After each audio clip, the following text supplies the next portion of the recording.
Hello, everyone. I'm Allison. This is Allison Knows. And of course, there you see Stacy. We are reacquainting ourselves with what's going on in Stacy's life, my life, and how we are moving forward.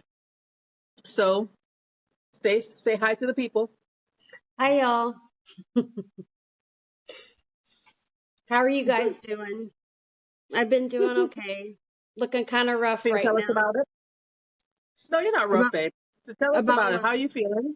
What's Um, what's your new normal? right now I'm a little off. I've been having headaches lately, and I've had a couple of seizures. But I'm doing okay.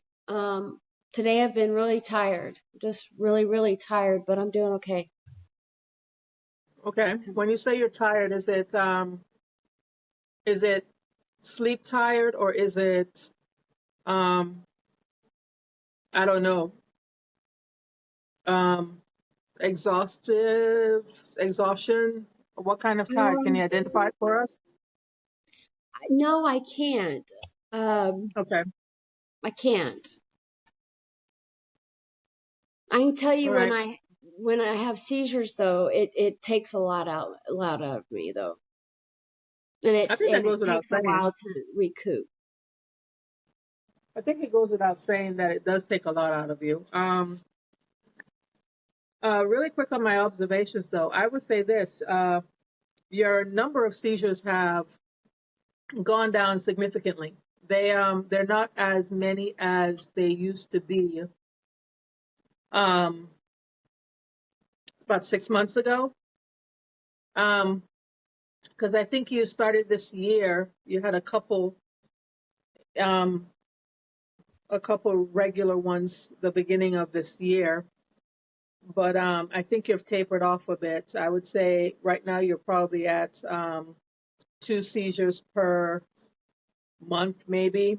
I just Mm, think you have more headaches now though than you have seizures. yeah, yeah, I would say that. But we got to just watch the headaches because then the headaches cause the seizures. Some of the headaches cause the seizures. Yeah, I So, agree. but other I than that, I'm doing okay.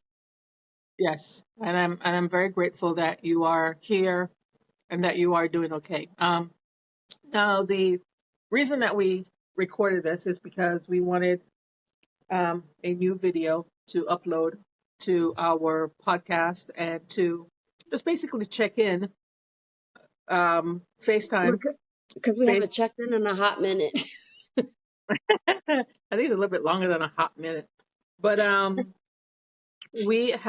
I have been revamping our business so that we're not starting from scratch, but we're definitely starting from experience. And so I've had to work on that. Stacy is working on getting comfortable, getting a regime for her time that she's awake. And also, too, I'm hoping that she'll stop feeling guilty about having to take a nap because I think some of the best rest is actually found in a 22-hour nap because right now I think your body's adjusting to excuse me, um a combination of the weather and also a combination of what your new normal is going to be. I think I am okay in saying on your behalf that if what you're having is a headache, so we have a means to dampen them and then eliminate them, is definitely far better than you having to go through a seizure. Excuse me. When was her last seizure? Stacy's last seizure was 2 mornings ago, and I mean 4:30, 5 o'clock in the morning, kind of morning. She had a 2-minute seizure in in bed while she was actually still technically asleep.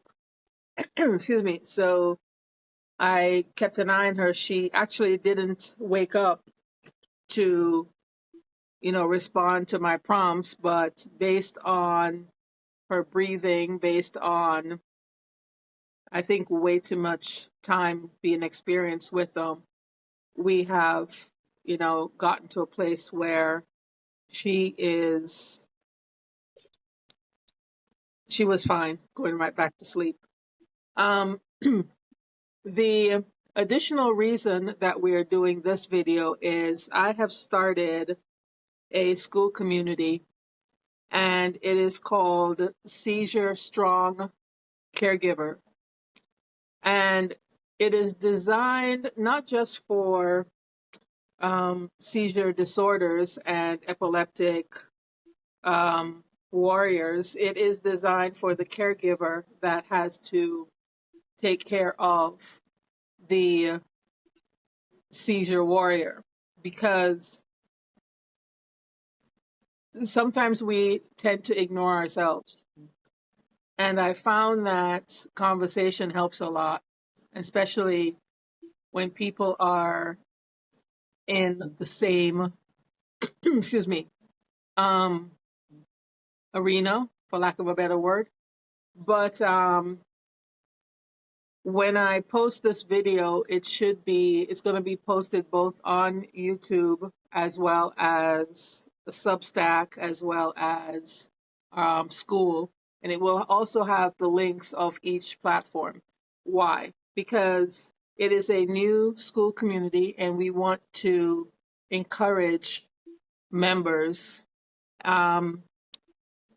The earlier you get in, the less likely it is for you having to pay to be there. And the reason I say pay is because it helps the maintenance of the platform. And there's also going to be a lot of information shared, gathered, and provided. And Stacy doesn't know per se what goes on in the platform, because I designed it for me and for others like me in support of her, because the amount of time that and I don't like particularly saying caregiver, because I mean she is my best half, so I look at it more of a case of me being, adjacent to her.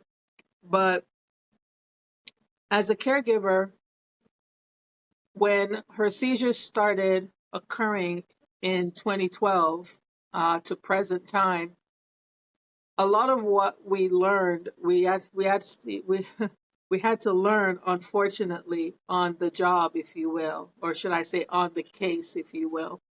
And because of that, a lot of the ebb and flow of what it relates to being her caregiver is really, really fascinating, because now that we're at a place that we can actually look back and I can share information with her.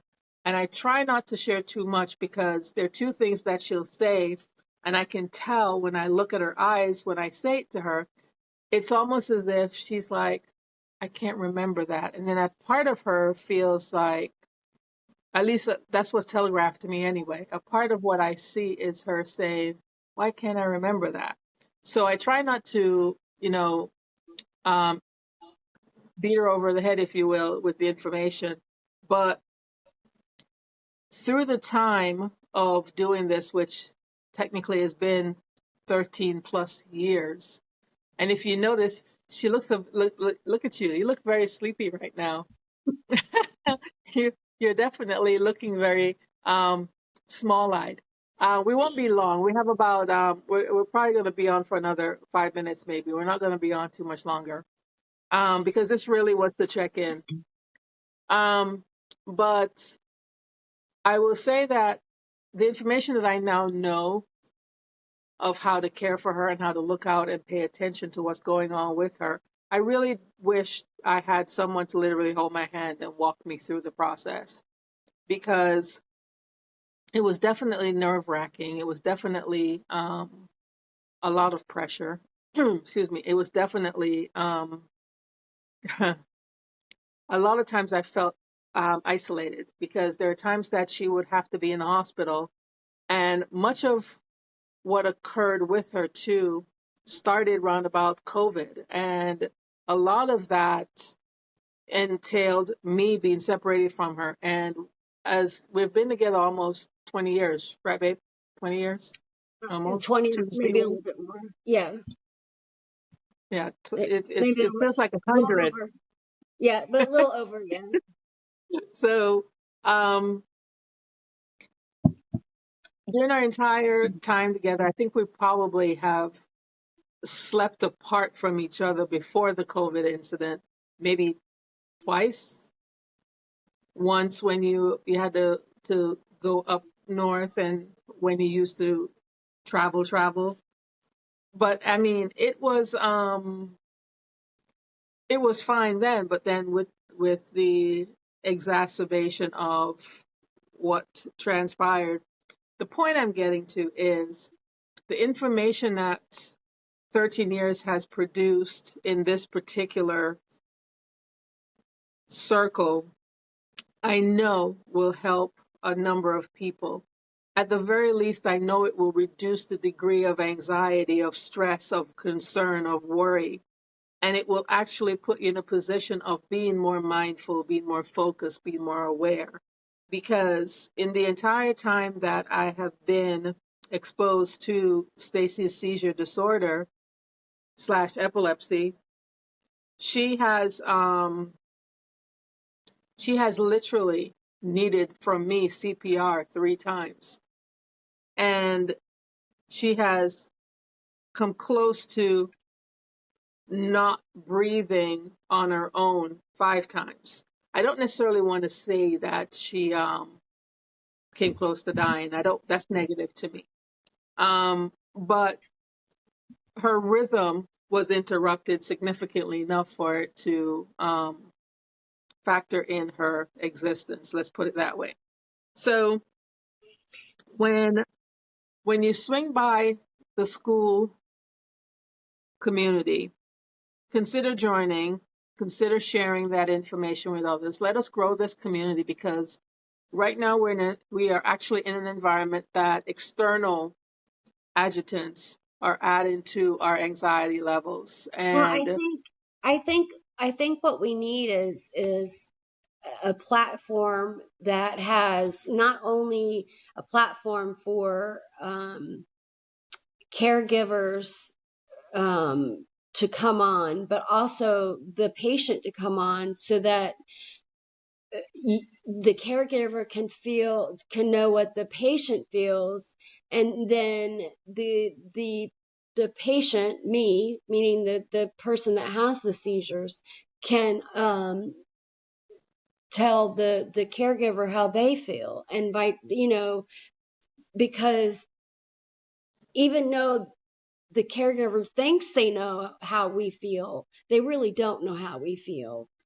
Because I know for me, I can't express how I feel a lot of times, because it you just won't get it. Oh, my alarm's going off for the food. But my point is that it is very hard to explain somebody that does not have it. Um,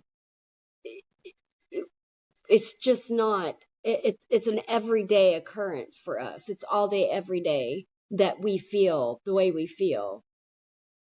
So we need I'm to have not that doing platform together. well. Yeah, but I'm not doing the platform to the exclusion of the person that we are giving No, care no, no. to. I know that. Okay, I was just okay, giving my. I know, I know. Um, uh, long and short of it, this is going to be But as I'm you here to see. talk. I'm gonna talk, but I'm gonna get my. um, what I do want to say, and I do want to end with, is the school platform is predominantly the dogs are ready to eat. The thing that I want to predominantly say is the platform is going to be made available because supporting community is very important, and it definitely helps with the anxiety, with the unknowing, and with the what you should expect based on what's going on. So I'm going to toss it over to Stacy to say her goodbyes, and I will organize a more consistent and a more disciplined, but not necessarily rigid platform for conversation. And we are going to be doing them on all three platforms. It's either going to be on YouTube, it's either going to be on Substack, or it will be within the Skool platform itself. Um, and in as a footnote, joining the Skool community will come with a lot of bonuses and benefits because we have noticed, at least I have with our other business on YouTube, that there's a certain degree of suppression going on. And with Skool, which is done by one of my favorite mentors, Alex Hamazi, it is definitely specifically oriented in creating, maintaining, and providing a safe space, a safe digital space for people, because we are now more scattered than we have been, and we definitely do need some sort of a digital hug.